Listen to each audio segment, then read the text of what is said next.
A lot of parents say things they may not even remember later, but their child will. Maybe not every word, but definitely the feeling. And that's the danger. Because some of the most common things parents say when they're stressed, tired, frustrated, or trying to teach a lesson do not just hurt in the moment. They become beliefs. My voice doesn't matter. My feelings are too much. Something is wrong with me. I'm never enough. Welcome back to Parenting Tips HM. I'm Emma Miller. In this video, we're breaking down 7 things parents shouldn't say to their child and what to say instead. Let's start with one of the most common one, because I said so. Show me some respect. Do what I say or else. These are the phrases a lot of parents use when they are out of patience. You've repeated yourself. You're tired. Your child keeps pushing back, and you want the argument to end. So what comes out sounds familiar. Because I said so. Show me some respect. Do what I say or else. In the moment, that can feel effective. It stops the conversation. It reestablishes control. It reminds your child who's in charge. But it also teaches the wrong lesson. Because what many kids hear is not, I'm leading this situation. What they hear is, your opinion doesn't matter. If you disagree, you're disrespectful.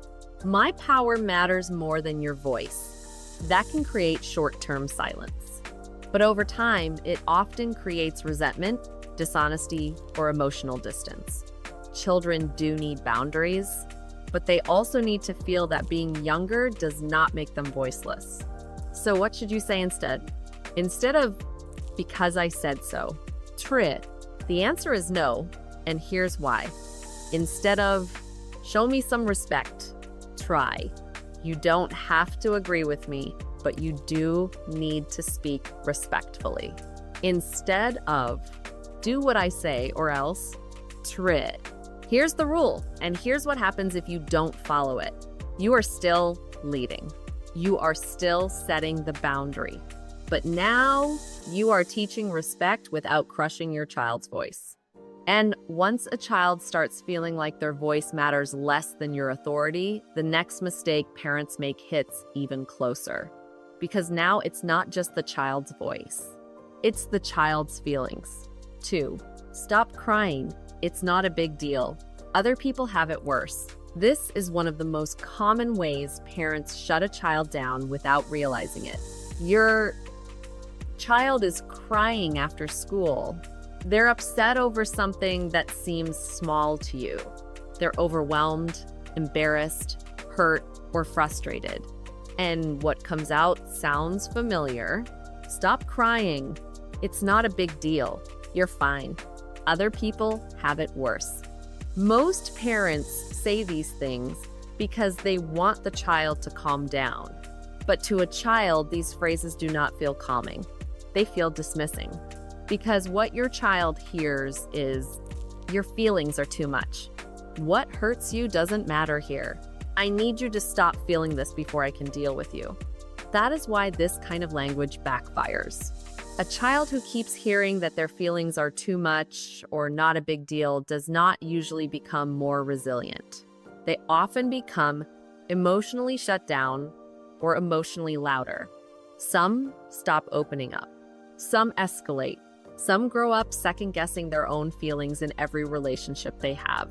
So what should you say instead? Instead of, stop crying, I can see you're upset, I'm here. Instead of, it's not a big deal, this feels big to you right now, talk to me. Instead of, other people have it worse, that may be true, but I still want to understand what this feels like for you. And if behavior still needs a boundary, you can do both.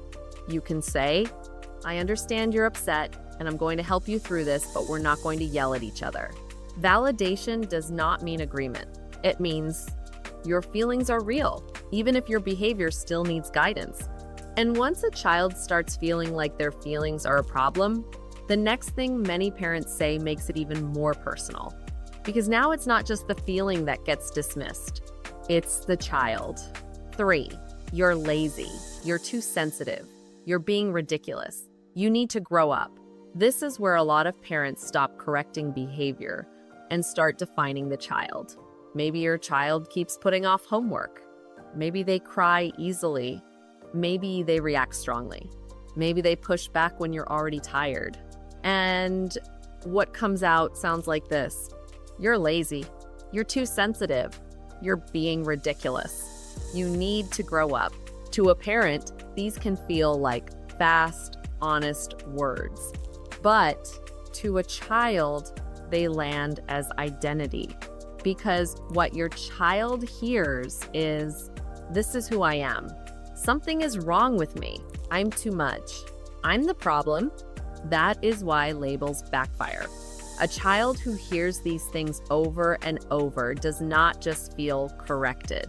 They start building a story about themselves. A lazy child, a dramatic child, a difficult child.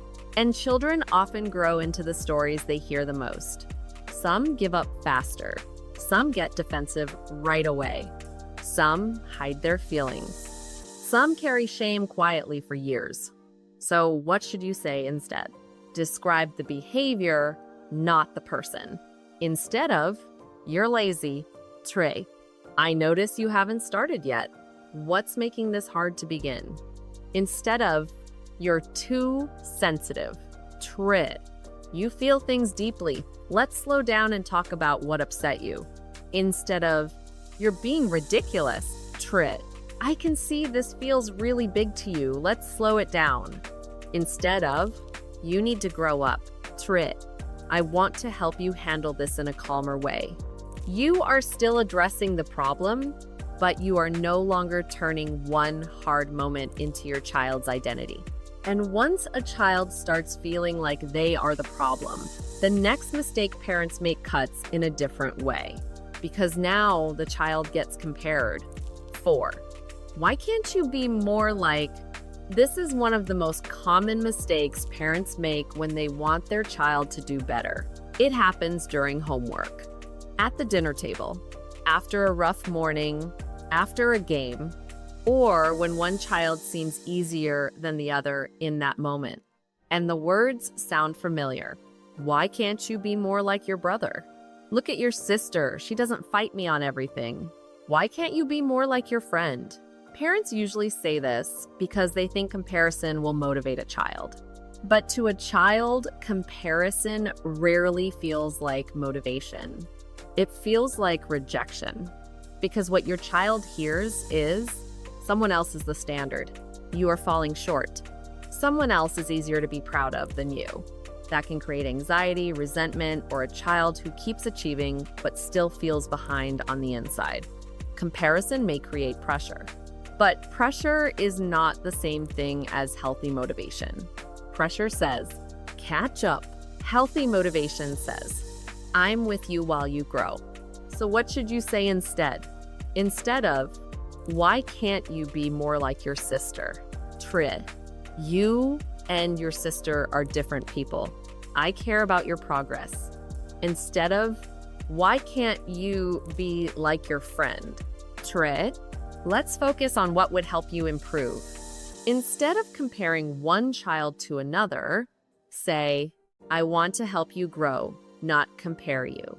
That still holds standards, but it does not make love feel like a competition. And once comparison gets tied to performance, the next mistake parents make can make a child feel like no matter what they do, it still is not enough. 5. Why didn't you do better? Where did that 1 point go? This may be the most common, painful pattern in a lot of homes.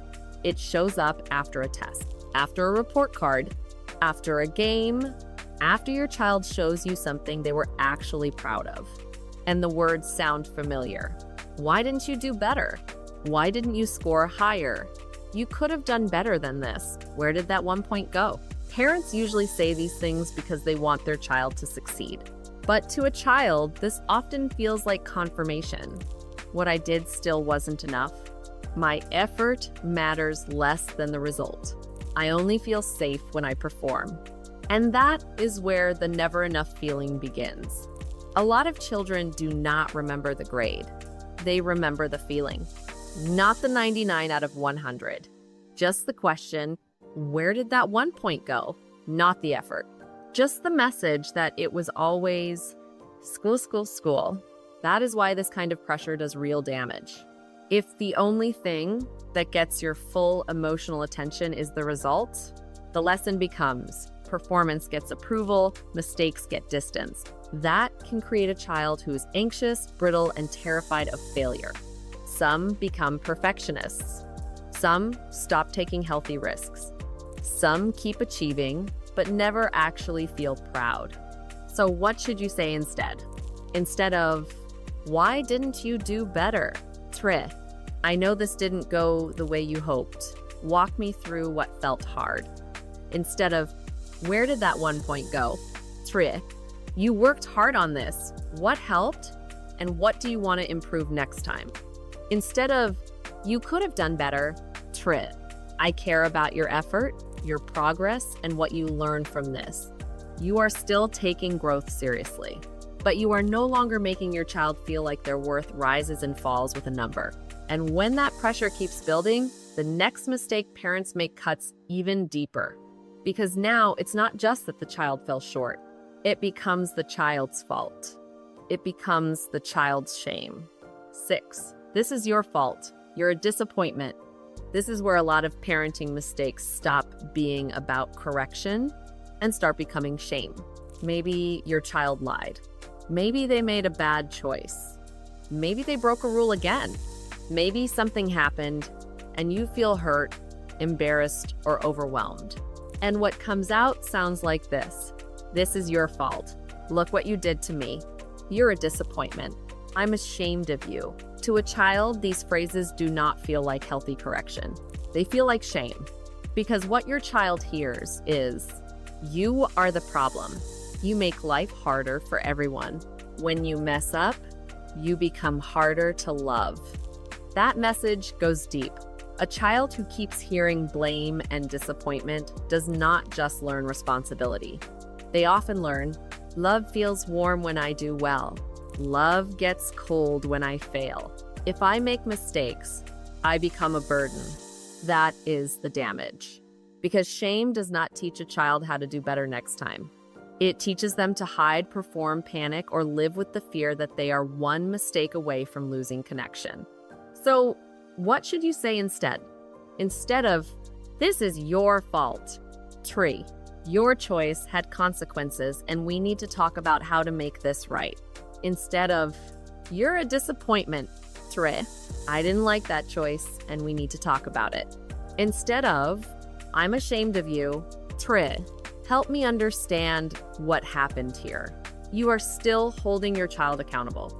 But you are no longer turning one mistake into your child's identity. And when children hear enough blame and shame, one of the deepest fears starts to grow underneath it all. The fear that connection itself can be taken away. 7. I'm leaving. Go live with your other parent. Once you're 18, I'm kicking you out. This is where the damage goes even deeper. Because now the child is no longer just afraid of disappointing you. They are afraid of losing you. These phrases usually come out in the worst moments. A screaming fight, a slammed door, a child who is already acting out, a parent who feels overwhelmed, trapped, furious, or completely out of patience. And then the words come out. I'm leaving. I'm never coming back. Go live with your other parent. Once you're 18, I'm kicking you out. To a child, these words do not feel like discipline. They feel like abandonment. Because what your child hears is, you are pushable away. You are too much to stay with. My love and presence can disappear when things get hard. And that kind of fear goes straight to the deepest part of a child's nervous system. When the caregiver becomes the one threatening disappearance, rejection, or removal, the child is not just hurt. They feel unsafe. That can create panic, clinginess, shutdown, anger, separation anxiety, or a child who acts like they do not care because that feels safer than admitting how scared they are. So what should you say instead?